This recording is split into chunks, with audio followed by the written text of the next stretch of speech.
하나님의 말씀은 창세기 48장 1절에서 11절까지입니다.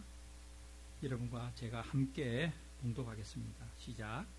이 일 후에 어떤 사람이 요셉에게 말하기를 내 아버지가 병들었다 하므로 그가 곧 두 아들 므낫세와 에브라임과 함께 이르니 어떤 사람이 야곱에게 말하되 내 아들 요셉이 내게 왔다 하매 이스라엘이 힘을 내어 침상에 앉아 요셉에게 이르되 이전에 가나안 땅 루스에서 전능하신 하나님이 내게 나타나사 복을 주시며 내게 이르시되 내가 너로 생육하고 번성하게 하여 내게서 많은 백성이 나게 하고 내가 이 땅을 내 후손에게 주어 영원한 소유가 되게 하리라 하셨느니라. 내가 애굽으로 와서 내게 이르기 전에 애굽에서 내가 낳은 두 아들 에브라임과 므낫세는 내 것이라. 르우벤과 시므온처럼 내 것이 될 것이요 이들 후에 내 소생은 내 것이 될 것이며 그들의 유산은 그들의 형의 이름으로 함께 받으리라. 내게 대하여는 내가 이전에 밧단에서 올 때 라헬이 나를 따르는 도중 가나안 땅에서 죽었는데 그곳은 에브라까지 길이 아직도 먼 곳이라. 내가 거기서 그를 에브랏 길에 장사하였느니라. 에브랏은 곧 베들레헴이라. 이스라엘이 요셉의 아들들을 보고 이르되 이들은 누구냐? 요셉이 그의 아버지에게 아뢰되 이는 하나님이 여기서 내게 주신 아들들이니이다. 아버지가 이르되 그들을 데리고 내 앞으로 나오라. 내가 그들에게 축복하리라. 이스라엘의 눈이 나이로 말미암아 어두워서 보지 못하더라. 요셉이 두 아들을 이끌어 아버지 앞으로 나아가니 이스라엘이 그들에게 입맞추고 그들을 안고 요셉에게 이르되 내가 네 얼굴을 보리라고는 생각하지 못하였더니 하나님이 내게 내 자손까지도 보게 하셨도다. 아멘. 이런 말씀을 하는 분들을 가끔 봅니다. 내가 살아온 이야기를 책으로 쓰면 몇 권이나 될 것이다. 이런 이야기 들어보셨죠? 말도 하지 마라. 나처럼 사연 많은 사람도 없을 거야. 내가 지금까지 어떻게 살아왔는지 내 인생이 참 그렇다. 이런 말씀 여러분 들어보셨습니까? 그런데 우리와 같은 이민자들은 더 이런 사연 많은 사람들이 더 많은 것 같습니다. 미국에서 와서 살게 된 이유가 정말 다양하잖아요. 사람마다 천차만별입니다. 그리고 정착하기까지 그 과정이 복잡, 다단한 분이 참 많습니다. 실제로 그런 분과 어려웠던 지난 날을 이야기하다 보면 말하는 분이나 듣는 분이나 눈시울이 뜨거워지고 적실 때가 많습니다. 그런데 여러분 혹시 이런 말도 들어보셨습니까? 주로 좋지 않은 문맥이나 상황에서 하는 말인데요. 이민자들만 쓰는 말이 있습니다. 이런 것이죠. 내가 고국을 버린 사람이다. 내가 고국을 버린 사람이다. 그런 내가 무엇이든 못 버리겠느냐. 수틀리면 뭐든지 할 수 있다는 약간 협박조의 말씀으로 들리기도 합니다. 그런데 여러분께서 아직 이 말씀을 못 들어보셨으면 좋은 일입니다. 여러분의 이민 생활이 그만큼 거칠지 않다는 의미죠. 그리고 앞으로도 안 들어보면 더 좋은 말입니다. 하나님의 은혜 가운데 그런 일은 듣지 않는 게 더 좋습니다. 야곱이 요셉의 초청으로 애굽에 도착하여 애굽 왕 바로를 만났을 때 야곱은 자신의 인생을 이렇게 평가합니다. 창세기 47장 9절의 말씀인데요. 야곱이 바로에게 아뢰되 내 나그네 길의 세월이 130년이다. 내 나이가 얼마 못 되니 우리 조상의 나그네 길의 연조에 미치지 못하나 험악한 세월을 보냈나이다. 이때까지만 해도 야곱은 자신의 인생길을 험악한 세월이라고 표현합니다. 거칠게 살아왔다는 것이죠. 쉽지 않았다는 말입니다. 여러분은 여러분의 인생길을 어떻게 표현할 수 있겠습니까? 그러나 오늘 본문에서 야곱은 자신의 인생길을 내 생각보다 더 이루시는 하나님을 경험한 세월이라고 새롭게 표현합니다. 완전히 180도 달라졌습니다. 애굽에 와서 요셉과 함께 산 17년 동안 그는 내 생각보다 더 이루시는 하나님을 깨달은 것입니다. 그래서 오늘 설교 제목은 내 생각보다 더 이루시는 하나님입니다. 구분해서 따라해 보겠습니다. 내 생각보다 더 이루시는 하나님. 아멘. 야곱이 인생의 마지막에 했던 이 고백을 우리는 인생의 마지막에 하지 말고 오늘부터 했으면 좋겠습니다. 세월 다 버리고 나서 죽을 때 이 고백하지 말고 오늘 깨닫고 오늘 고백하고 이렇게 믿고 살아갔으면 좋겠습니다. 아멘. 본문 1절을 먼저 다 함께 읽겠습니다. 이 일 후에 어떤 사람이 요셉에게 말하기를 내 아버지가 병들었다 하므로 그가 곧 두 아들 므낫세와 에브라임과 함께 이르니 요셉은 애굽의 온 땅의 총리죠. 보통 사람이 아닙니다. 그 당시 애굽은 강대국이었죠. 큰 나라였습니다. 그 나라를 다스리는 온 지배권을 가진 통치권을 가진 요셉이었습니다. 바빴을까요? 한가했을까요? 엄청 바빴을 겁니다. 하지만 요셉은 바쁘다는 핑계로 가족 돌보는 일을 소홀히 하지 않았습니다. 그러나 아버지 야곱이 병들었다는 말을 듣자마자 아버지에게로 달려갔습니다. 요셉은 아버지를 돌보는데 진심이었습니다. 가족을 돌보는데 진심이었습니다. 여러분, 가족보다 소중한 존재는 없습니다. 가족이 항상 우선입니다. 그래서 가족을 진심으로 사랑하고 가족을 진심으로 돌보아야 합니다. 요셉은 효자였습니다. 그러면서 우리를 잠깐 보면 어떻습니까?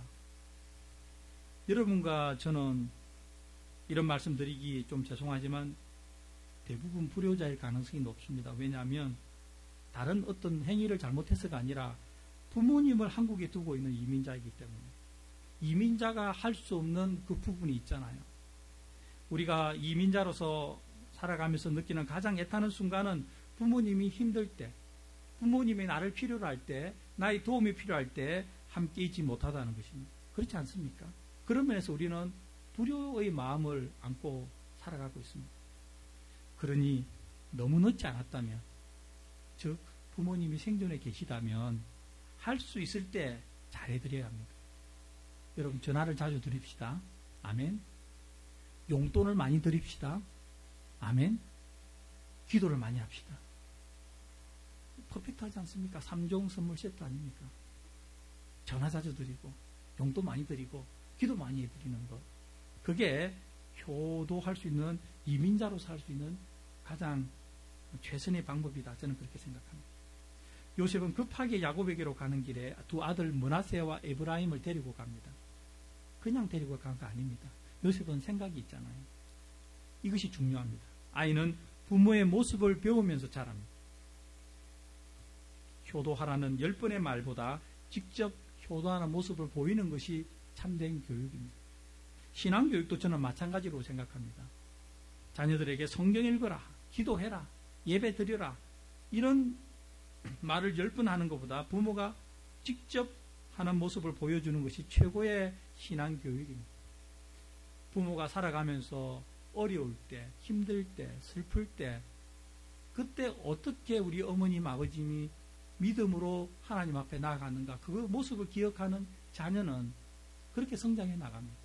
좋은 믿음의 사람이 됩니다. 이것을 여러분 꼭 기억해야 됩니다. 삶의 모습으로 보여주는 신앙교육보다 더 좋은 신앙교육은 없습니다. 아멘.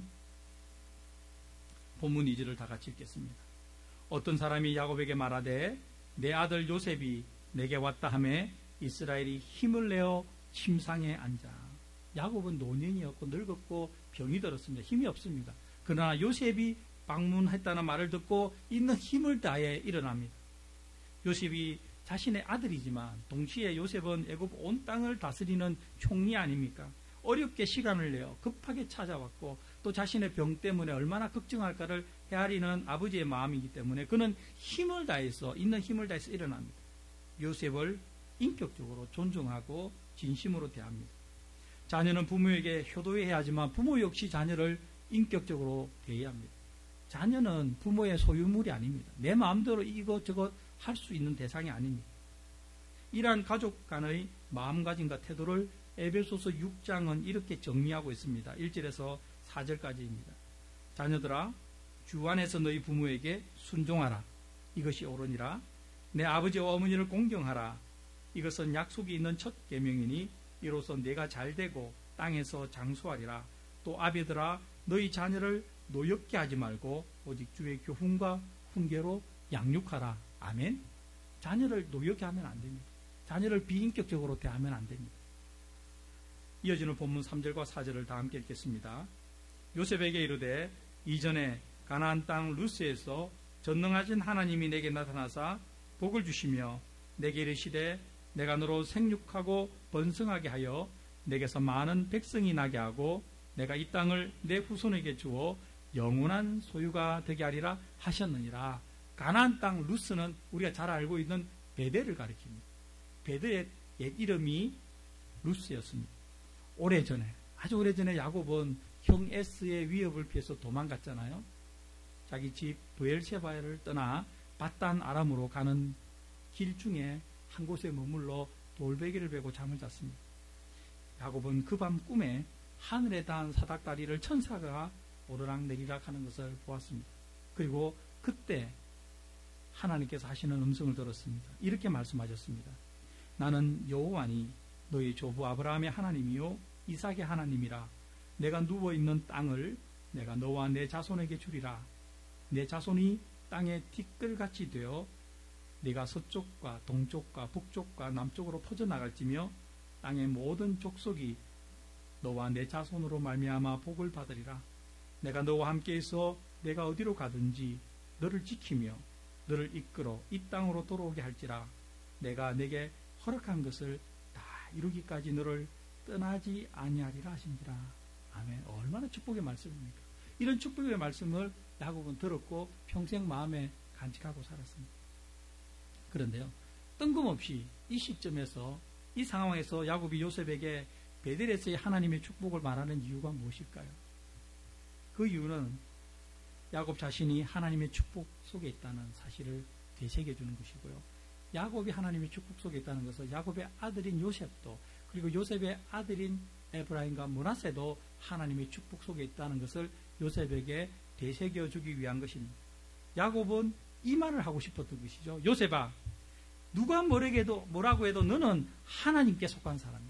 네가 지금은 애굽의 모든 부귀와 권세와 영화를 누리고 여기서 영원히 살 것 같지만 너는 아니야. 너는 애굽에 속한 사람이 아니고 너는 하나님께 속한 사람이야. 너희 자녀도 애굽에 속한 사람이 아니고 하나님께 속한 사람이야. 이 말을 야곱은 하고 싶은 것이죠. 그 말을 하고 있는 것이죠. 여러분, 야곱의 이 말이 우리에게 묵직한 울림으로 다가오지 않습니까? 여러분과 저는 야곱이 가졌던 나는 하나님께 속한 사람이라는 확신을 가지고 살아가고 있지요. 그렇게 해야 됩니다. 우리가 그 확신이 분명해야 우리 자녀에게, 우리 주위에 있는 사람들에게 하나님께 속한 사람으로서 내가 어떤 사람인지를 나타낼 수가 있습니다. 우리가 사랑하는 사람 역시 우리와 함께 하나님께 속한 사람이 되어야 하지 않겠습니까? 이것이 간절한 우리의 소원 아닙니까? 내 사랑하는 남편, 내 사랑하는 아내, 내 사랑하는 자녀들, 내 사랑하는 친척들, 또 내 사랑하는 친구들, 또 내 사랑하는 주위 사람들, 그 사람들이 나와 함께 하나님께 속한 사람이 되어야 한다는 것이 그렇게 되지 못한 상황에 있는 사람에게는 간절한 소원 아닙니까? 이보다도 더 간절한 소원이 어디 있습니까? 우리는 가끔 이것을 잊어버리고 눈에 보이는 것을 너무 따라갈 때가 있습니다. 자녀들이 좋은 학교 가고 좋은 직장 다니고 그런 거 사람들 앞에서 자랑하고, 그런 자랑하는 거 들으면 그렇게 안 된 사람은 속이 상하고, 이거 다 잘못된 이야기겠죠.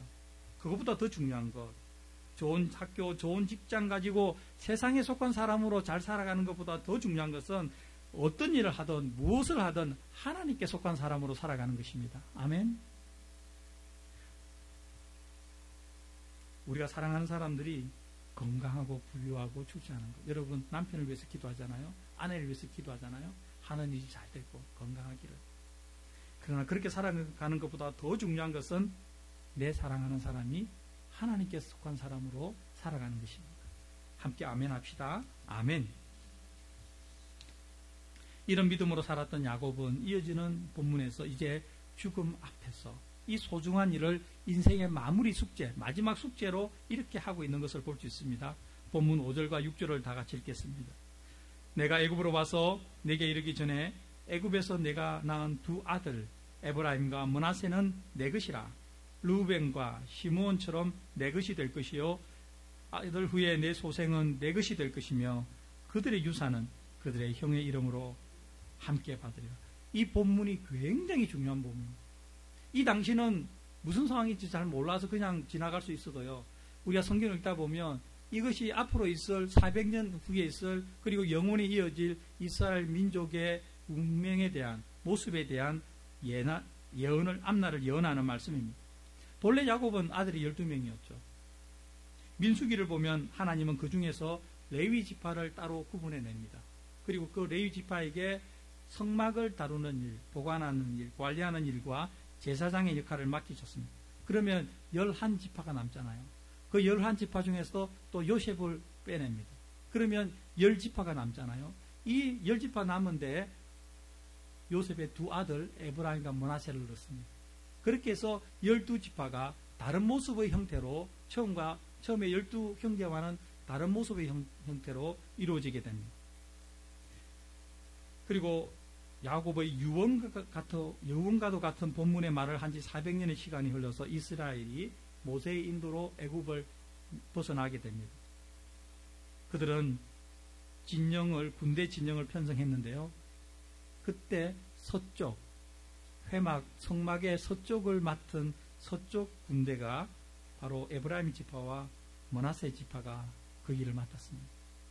12지파 안에 들어간 것이죠. 자신의 몫을 하는 것이죠. 그들은 가나안 땅에 들어갔을 때 12지파에 속하여 땅도 분배받았습니다. 야곱은 하나님께서 베델에게 자신을 축복하셨던 하나님의 그 모든 축복을 오랜 시간이 지났지만 의심하지 않고 마치 눈으로 보는 것처럼 이렇게 확신하며 축복을 전하는 것이죠. 생각해 보세요. 지금 야곱이 어디 있습니까? 가나안에 있습니까? 아닙니다. 야곱이 애국에 와 있습니다. 그리고 야곱은 지금 가나안에 땅이 없잖아요. 야곱이 뭐가 있습니까?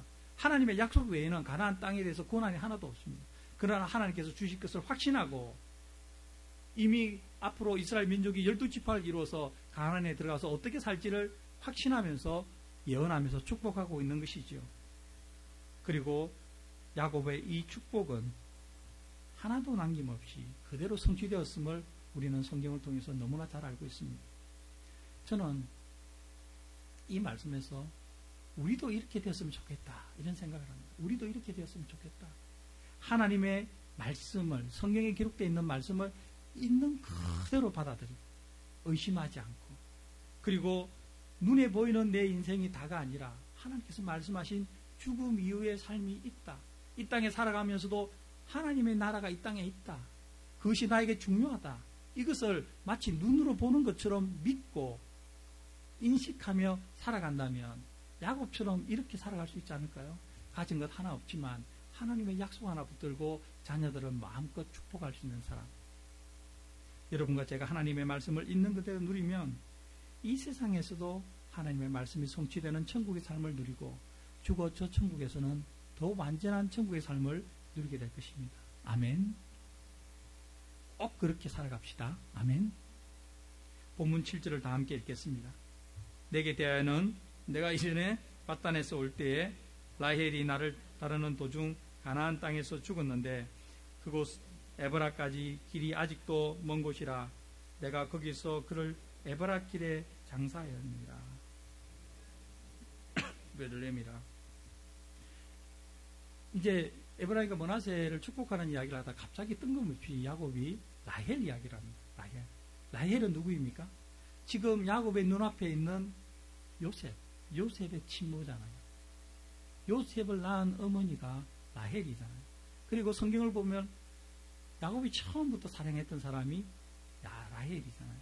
그러면서 그런 인생을 마무리하는 이 시점에서 마치 라헬이 이미 죽어서 없지만 라헬이 있는 것처럼, 그리고 요셉과 그의 자녀들과 함께 행복한 가정을 느끼고 있는 것 아닌가, 회상에 빠진 것 아닌가, 그렇게 생각해 봅니다. 이어지는 본문 8절과 9절을 다 같이 읽겠습니다. 이스라엘이 요셉의 아들들을 보고 이르되 이들은 누구냐? 요셉이 그의 아버지에게 아뢰되 이는 하나님이 여기서 내게 주신 아들들이니이다. 아버지가 이르되 그들을 데리고 내 앞으로 나오라. 내가 그들에게 축복하리라. 이제 야곱은 요셉의 아들들을 축복하기 시작합니다. 그런데 한번 우리가 생각해 봅시다. 요셉의 아들들은 어떤 아들입니까? 애굽 온 땅을 다스리는 총리를 아버지로 둔 아들입니다. 지금으로 말하면 애굽의 금수저 아닙니까? 부족한 곳이 없습니다. 늙고 병든 할아버지가 무엇을 축복해 줄까 이렇게 생각할 수가 있습니다. 그러나 야곱은 그게 아니라고 지금 교훈하는 것이죠. 야곱은 지금 무엇을 하느냐? 너희들이 이 세상에 누리고 있는 애굽의 축복과는 비교할 수 없는 하나님의 축복이 나에게 있다. 하나님은 그 축복을 베들에서 나에게 주셨고 나는 이제 그 축복을 내 아들 요셉과 나의 손자인 에브라임과 므낫세에게 전달한다. 이게 야곱의 마음 아니겠습니까? 여러분, 세상의 축복보다 하나님의 축복을 더 소중하게 여기고 그것을 온전히 받아 누리기를 바라고 내가 받은 하나님의 축복을 내 사랑하는 가족에게 전해주는 우리가 되기를 간절히 바랍니다. 아멘. 본문 10절과 11절을 다 함께 읽겠습니다. 이스라엘의 눈이 나이로 말미암아 어두워서 보지 못하더라. 요셉이 두 아들을 이끌고 아버지 앞으로 나아가니 이스라엘이 그들에게 입맞추고 그들을 안고 요셉에게 이르되 내가 네 얼굴을 보리라고는 생각하지 못하였더니 하나님이 내게 내 자손까지도 보게 하셨도다. 늙었냐고, 이제 눈이 어두워 볼 수도 없느냐고. 그 야곱이 요셉의 아들들을 입맞추고 안고 축복하고 기뻐합니다. 얼마나 행복했을까요? 요셉이 얼마나 행복했는지는 11절에 이렇게 표현되어 있지 않습니까? 내가 네 얼굴을 보리라고는 생각하지 못하였더니 하나님이 내게 내 자손까지도 보게 하셨도다. 우리 한국말에 그런 거 있잖아요. 내가 이제 죽어도 여한이 없다. 이 말씀 아닐까요? 야곱의 생각에 요셉은 죽은 아들이었죠. 형들 만나러 가는 길에 동물에게 찢겨서 죽은 불쌍한 아들이었습니다. 야곱은 그렇게 알고 있었습니다. 야곱은 그런 불쌍한 요셉을 애써 지우려며 얼마나 기억에서 지우려고 몸부림치며 살았겠습니까? 그런데요, 죽었던 아들 요셉이 살아있는 것입니다. 그냥 살아있는 것이 아니라 하나님께 큰 축복을 받은 사람이 되었고 애굽의 총리가 되었습니다. 애굽의 총리가 되어 기근에 빠져서 죽을 지경에 있는 야곱의 온 가족들을 애굽으로 초청해 살 길을 베풀어 준 사람이 되어 있었습니다. 그리고 온 땅의 사람들이 극심한 기근으로 고통을 겪을 때 야곱의 가족들은 요셉의 초청으로 고센 땅에 와서 애굽에서 17년을 풍요롭고 안전하게 살아왔습니다. 그리고 야곱은 이제 늙어 하나님 앞으로 가야 할 시간이 되었고 그는 마치 꿈을 꾸는 듯이 행복한 마음으로 이 세상의 삶을 이렇게 마무리하고 있습니다. 지금 야곱이 이런 상황입니다. 베델에서 꿈꾸었던 하나님의 축복이 이렇게 실현되는구나, 이렇게 실현되는구나 하는 것을 깨달으며 자기가 17년 전에 나이 130에 했던 고백을 바꿉니다. 험악한 세월이 아니라 어떤 세월입니까? 내가 내 얼굴을 보리라고는 생각하지 못하였더니 하나님이 내게 내 자손까지도 보게 하셨도다. 사랑하는 교우 여러분, 야곱이 애굽에 왔을 때가 130세였고요. 인생 130세에 애굽왕 바로에게 자신이 험악한 세월을 보냈다고 그렇게 말했던 야곱이 이제 인생 147세 죽음 앞에서 내 생각보다 더 이루시는 하나님을 깨닫고 찬양하고 있습니다. 아멘. 저는 바울이 에베소 교회에 쓴 편지에서 야곱의 고백과 맥을 같이 하는 말씀을 읽습니다. 제가 너무나도 좋아하는 말씀입니다. 에베소 3장 20절과 21절입니다. 우리 가운데서 역사하시는 능력대로 우리가 구하거나 생각하는 모든 것에 더 넘치도록 능히 하실 이에게 교회 안에서와 그리스도 예수 안에서 영광이 대대로 영원 무궁하기를 원하노라. 아멘. 하나님은 우리의 생각보다 더 이루시는 하나님이십니다. 아멘. 여러분과 저희 인생이 꼭 이 말씀처럼 야곱처럼 꼭 이와 같이 되어 하나님을 찬양하며 하나님께 영광을 돌리며 살아가기를 예수님의 이름으로 축원합니다. 아멘. 기도드리겠습니다. 너무나도 좋으신 예수님, 너무나 좋으신 하나님, 오늘도 생명의 말씀을 주셔서 감사합니다. 이 말씀을 있는 그대로 받아들이고 그대로 믿고 아멘하며 확신하며 우리가 살겠습니다. 그래서 우리의 삶도 내 생각보다 더 이루시는 하나님을 경험하는 복된 삶이 되게 하여 주시옵소서. 예수님의 이름으로 기도드립니다. 아멘.